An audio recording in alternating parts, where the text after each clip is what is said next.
আশরাফুল মাখলুকাত বানালেন।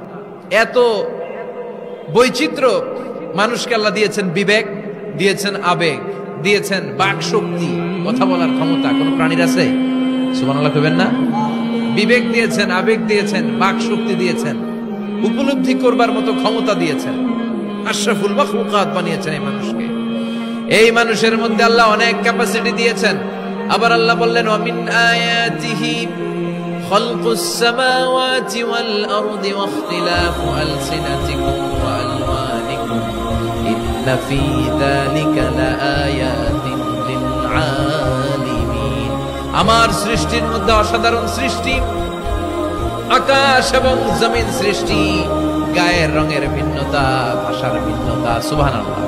আমরা কোন ভাষায় কথা বলি? কথা বলেন? আপনি কি মনে করছেন সারা ওয়ার্ল্ডে এই ভাষায় কথা বলে? ইন্ডিয়ানরা বলে হিন্দিতে, ইংরেজরা বলে ইংরেজিতে, আরাবিয়ানরা বলে আরবিতে, ঠিক কিনা?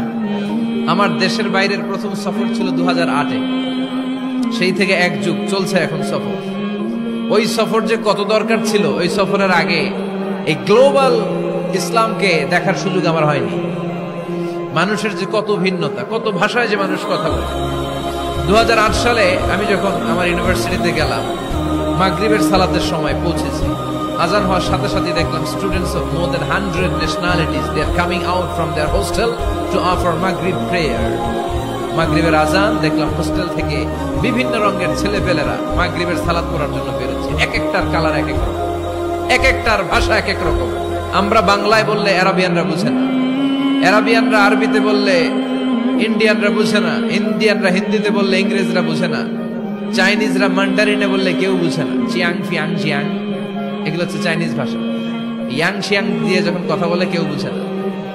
প্রথম মাগরিবের সালাত পড়ে আমি প্রথম নিগ্রু মানুষ আবিষ্কার করলাম। এর আগে কোনোদিন কালো মানুষ দেখি নাই। সালাম ফিরে ডানে দেখি এক নিগ্রু, বায়ে দেখি আরেক নিগ্রু, সিকেরামান কাতিবি। এই নিগ্রু দেখে আমি দিছি দৌড়। সবাই কই দৌড়ান কেন? আমি বললাম এরা কারা? আমারে বলা হলো এরা আপনার বন্ধু। এরা কি? এই কালো লোক নাকি আমার বন্ধু। বললো 5 বছর এই নিগ্রুদের সাথে আপনার থাকতে হবে। 100টারও বেশি দেশের ছাত্র আমরা একসাথে থেকেছি। কারো ভাষা কেউ বুঝে না, কারো গায়ের রঙের সাথে কারো গায়ের রঙের মিল নাই। চিল্লায় বলেন সুবহানাল্লাহ। এজন্য রব্বুল আলামিন বললেন, লাকাদ খালাকনাল ইনসানা ফি আহসানি তাকওয়িম।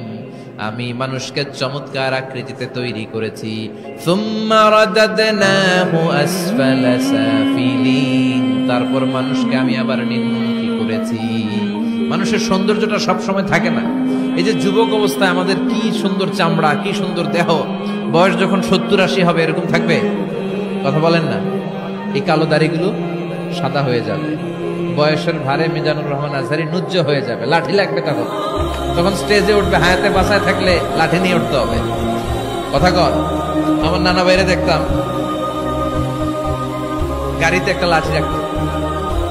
মরহুম পীর সাহেব গোলাম সাদেক সাঈদী গাড়িতে সবসময় লাঠি, এই লাঠি নিয়ে গাড়ি থেকে বেরোতো, লাঠি দিয়ে সিঁড়ি বেয়ে উঠতো, মাঝে মাঝে আমরা ধরেও উঠাতাম। তো উনি কি এরকম ছিল না? একদিন ইয়াং তাগড়া যুবক, রং ধরা যৌবন, জং ধরে শেষ থাকে না। আসফালা সাফিলিন এর 2টা তাফসীর। একটা হচ্ছে ইলা আরজালিল উমর, সব সময় মানুষ যুবক থাকে না, একটা সময় তারে বৃদ্ধ বানিয়ে দেয় কে? আবার আল্লাহ বুঝালেন, মানুষ ভালো হলে অনেক ভালো হয়, খারাপ হলে অনেক খারাপ। মানুষ ভালো হলে ফেরেশতার চেয়ে ভালো, মানুষ খারাপ হলে পশুর চেয়েও খারাপ। কথা বলেন ঠিক কিনা? এক পশু আরেক পশুরে মারে না, এক পশু আরেক পশুরে হত্যা করে না, কিন্তু মানুষ মানুষের মারে কি মারে না? A lion never kills a lion, a dog never kills a dog, an elephant never kills an elephant. একটা হাতি একটা হাতিরে মারে না, কুকুর কুকুরে মারে না, কিন্তু মানুষ মানুষকে মারে কিনা?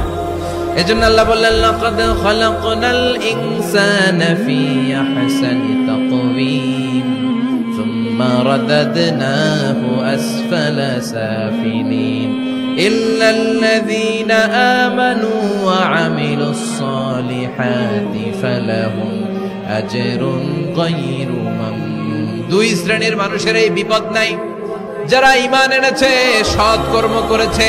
কার কথা? তবে ঈমানটা হতে হবে নির্ভেজাল। ওই ঈমানে শিরকের কোনো ছিটেফোঁটা থাকতে পারবে? তাহলে ওই ঈমান আপনারে মুক্তি দিবে। চিল্লায় বলেন ঠিক কিনা?